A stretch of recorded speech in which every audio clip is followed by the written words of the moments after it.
வருங்கால அரசு பணியாளர்கள் அனைவரையும் கனவுகான் சேனல் அன்புடன் வரவேற்கிறது. இந்த வீடியோவில் 2023 நடந்த எஸ்ஐ எக்ஸாமில் கேட்ட ஒரு கேள்வியை எப்படி சால்வ் பண்ணலாம்னு பார்க்கலாம். கேள்வி என்னன்னா, இரு எண்களின் கூடுதல் 14 மற்றும் அதன் வித்தியாசம் 10ன்னு சொல்லியிருக்காங்க. அப்படி இருக்கிறப்போ அந்த இரு எண்களோட பெருக்கல் தொகை என்னன்னு கேட்டிருக்காங்க. ரெண்டு எண் இருக்கு இல்லைங்களா, அதை ஒன்று எக்ஸாகவும் ஒன்று ஒய்யாகவும் எடுத்துக்கங்க. இல்லைன்னா ஏவாவும் பியாவும் எடுத்துங்க, அது உங்களோட கன்வீனியன்ட்டு. எடுத்திங்கன்னா அதோட கூடுதல் ப்ளஸ், சரிங்களா? ப்ளஸ் பண்ணிங்கன்னா அதோட மதிப்பு 14ன்னு சொல்லியிருக்காங்க. அதோட வித்தியாசம், அதாவது எக்ஸுக்கும் ஒய்க்கும் இருக்கிற வித்தியாசம் 10னா அந்த இரு எண்களோட பெருக்கல் தொகை கேட்டுருக்காங்க. அப்போ ரெண்டு எண்ணையும் நம்ம கண்டுபிடிச்சா தான் அதோட பெருக்கல் தொகை சொல்ல முடியும்.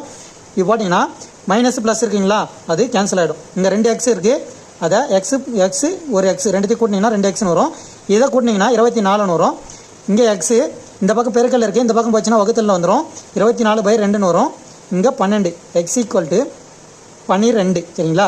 அப்படி இருக்கிறப்போ ஒய்யோட மதிப்பு எப்படி கண்டுபிடிக்கலாம்னா, x plus y equal to 14. X 12ன்னு கண்டுபிடிச்சிட்டோம். அதை சப்ஸ்டிட் பண்ணிங்கன்னா இங்கே ஒய் அப்படியே இருக்கும். இங்கே +12 அந்த பக்கம் போச்சுன்னா -12 வரும்.